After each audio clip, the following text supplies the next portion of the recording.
Bullies didn't know they just pushed the wrong girl into that hole. Her payback was brutal. It was supposed to be a harmless prank, just a stupid, cruel joke at the expense of a quiet girl they barely noticed in the halls.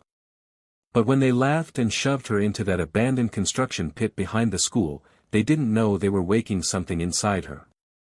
Something broken. Something burning. Something they'd never be able to silence again. That hole didn't just swallow her body, it swallowed every trace of mercy she had left.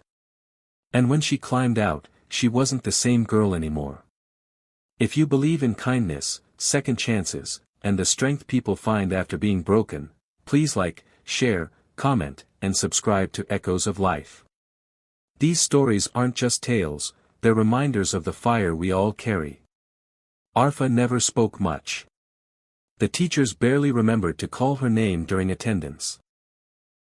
Her classmates knew her only as that girl with the scarf always staring out the window. She wasn't poor or particularly odd, just invisible. The kind of person who blended into the background so seamlessly that even when she was standing right there, people looked through her. It hadn't always been that way. Once, Aarfa had been the loudest child on her street, singing while jumping rope, dancing barefoot in the rain, helping her little brother with homework, painting pictures of trees and skies and stars. But that was before the fire. Before her father died saving her from a house engulfed in flames, before the hospital stays, the stares at the scars running down her arm, the whispers from relatives who thought she couldn't hear them. After the fire, Aarfa stopped speaking unless absolutely necessary. Something inside her had gone quiet. In her new school, silence became her armor. She sat at the back of every class, never raised her hand, and always walked with her head down. The teachers marked her as shy. The students marked her as weird. And the bullies? They marked her as an easy target. 3 girls ran the school halls like they were their private kingdom, Zoya, Ramin, and Misha. They were everything Aarfa wasn't, loud, beautiful, and cruel in a way only teenage girls who've never known loss can be. They picked their victims like predators, the lonely, the weak, the ones who wouldn't fight back. At first, it was small, accidental, spills on Aarfa's books, mocking her scars, pulling her scarf when teachers weren't looking. But it escalated quickly. They started stealing her art supplies, shredding her notebooks, locking her in classrooms. Aarfa never retaliated. She just stood there, wide-eyed, saying nothing, while laughter echoed behind her. But the day they shoved her into that hole changed everything. It was after school. Aarfa had stayed back to return a library book when Zoya and her entourage cornered her. They claimed it was a dare. A joke. There was an abandoned construction site behind the school, cordoned off but easy to access. A deep pit meant for a foundation that was never completed. They led her there. Told her to go look.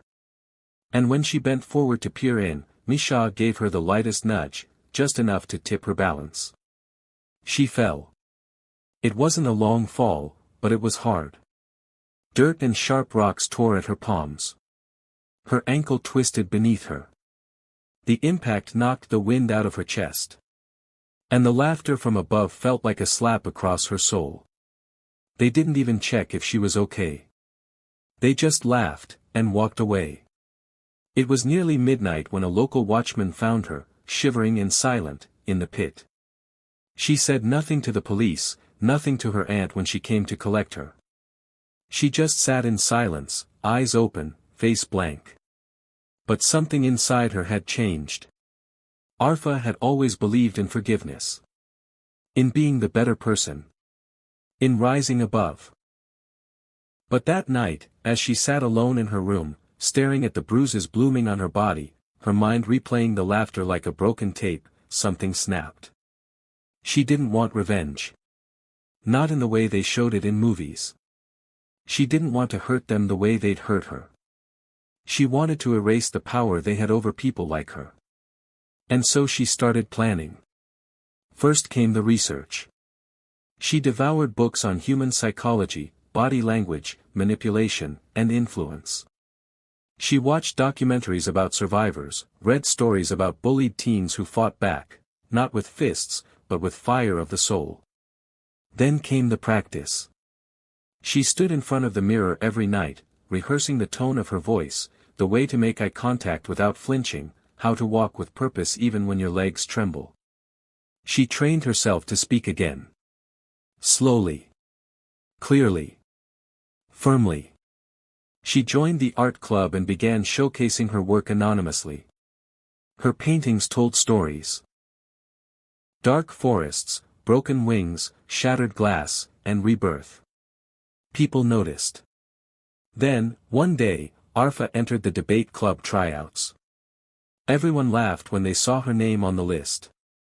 They stopped laughing when she took the stage. Her voice was steady. Her words, razor sharp.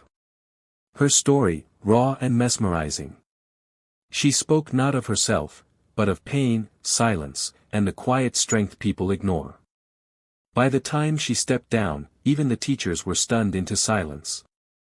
That was the beginning. She began making her presence known, in the classroom, in clubs, in school events. Not loud. Not flashy. Just undeniable. And then came the storm.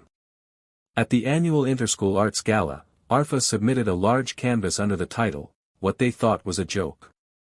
It depicted a girl lying at the bottom of a pit, bruised, broken, her eyes wide with horror. Above her, shadowy figures laughed. But the painting didn't end there. To the right side of the canvas, the same girl stood tall. Older, stronger, her face calm and unreadable, while behind her, the shadowy figures began to crumble like ash in the wind. The painting went viral. It was raw. Emotional. Brutal. And instantly, the whispers started. The school board launched an inquiry. Zoya, Misha, and Ramin were called in. Their faces turned pale. For the first time, they were the ones stammering, panicking, crying. Videos of their past pranks surfaced. Anonymous confessions came forward. Other students they'd bullied began to speak. They were suspended. Stripped of leadership roles. Shamed publicly. But Aarfa never gloated. Not once. She simply kept moving forward, until she wasn't just a survivor, she became a symbol. By the end of the year, she gave a speech at the school assembly. No names. No accusations. Just a story about a girl who fell, and the fire she found in the dark. If this story touched your heart, if you've ever been pushed into a hole, by people, by pain, by life itself, please like, share, and subscribe to Echoes of Life. Let this message reach someone who needs to hear it. Your engagement helps these stories shine through the noise. And before we end, we want to hear from you. Have you ever been underestimated? Silenced? Pushed down and forced to rise? Tell us in the comments. Your story might just help someone else find their strength.